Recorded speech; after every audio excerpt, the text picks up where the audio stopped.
إن هذا القرآن يهدي للتي هي أقوم. إن الله يأمر بالعدل والإحسان وإيتاء ذي القربى وينهى عن الفحشاء والمنكر، بينما كان أولئك يفتخرون حتى بالظلم. اللي تعلمون الغزو ما هو؟ الغزو هو أنهم يذهبون إلى قبيلة ذهب رجالها ويغزونهم ويسلبونهم، فكان مفخرتهم السلب والنهب. انظروا إلى الأشعار في الجاهلية كيف يفتخرون بالقتل والذبح والسلب والسرقة والنهب، ويعتبروها هذه شجاعة، بينما الدين الإسلامي جاء بمفهوم آخر للحياة، فأصبحت الحياة حياة طيبة. ولكن كيف جاءهم رسول الله؟ بأي شكل؟ بأي نوع؟ أهم شيء مدح به رسول الله صلى الله عليه وآله، لم يثني الباري جل وعلا على نبينا الأكرم لا بصلاة، لا بجهاد، لا بإنفاق، لا بكرم، وإنما قال له: وإنك لعلى خلق عظيم. الله عظيم وأخلاق رسول الله عظيمة، والقرآن يقول: لقد كان لكم في رسول الله أسوة حسنة. فهل حقيقة نحن تأسينا برسول الله؟ لولا خلق رسول الله صلى الله عليه وآله لما آمن واحد من قريش، لكن أخلاقه، سعة صدره، بعد وتحرق النبي صلى الله عليه وآله على قومه، عندما جمع أبو جهل وأبو لهب، جمعوا الغلمان وجمعوا الأطفال والعبيد وأمروهم بأن يرشقوا رسول الله بالحجارة على أساس أنه مجنون، فأصاب حجر جبهة النبي صلى الله عليه وآله فسال الدم على وجه رسول الله.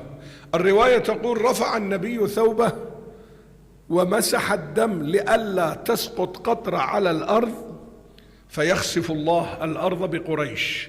يعني النبي رحمة بقريش منع سقوط دمه على الأرض، لا محبة لنفسه وإنما محبة لقومه. النبي صلى الله عليه وآله هرب إلى جبل يسمى بجبل المتكأ. هذا الجبل فيه ظل ولكن طريقه وعر جدا.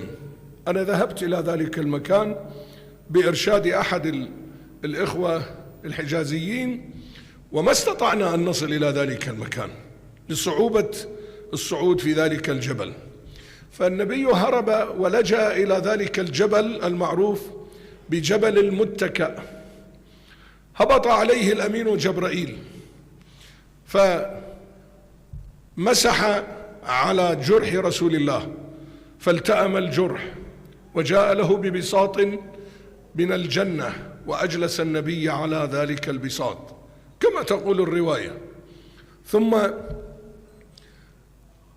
هبطت الملائكة عليه، الملائكة الذين الله سبحانه وتعالى أوكل أمر الخلق لهم، ملك الهواء، ملك الشمس، ملك الأفلاك، كل الملائكة هبطت على رسول الله. فقال جبرائيل: يا محمد العلي الأعلى، اللهم صل على محمد وآل محمد،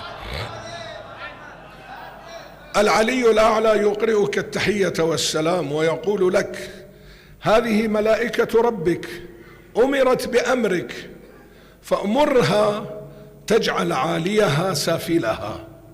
يعني بس يردون ضوء أخضر من النبي، إشارة بسيطة، ويخسف الله الأرض بقريش ويقلبها مثل ما فعل بقوم لوط وغيرهم من الأقوام. ولكن النبي قال: ملائكة ربي أمرتم بأمري؟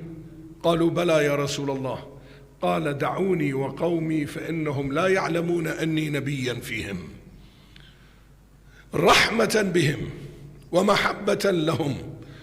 هكذا كان نبينا الأكرم، وهكذا كان النبي يحنو على قومه هذه صفة من صفات رسول الله صلى الله عليه وآله. الأمة الوحيدة التي لم ينتقم منها نبيها هو نبينا الأكرم، لذلك سمينا بالأمة المرحومة، مرحومة من رسول الله صلى الله عليه وآله. ولم يكتفي بذلك أنه ما دعا على أمته، بل طلب من الله أن يأذن له بالشفاعة لهم، للمذنبين منهم. فإذا أعزائي، علينا أن نتفهم أن النبي صلى الله عليه وآله في الواقع كان هدفه هو إحياء هذه الأمة، إحياء هذه البشرية. أحيانا الإنسان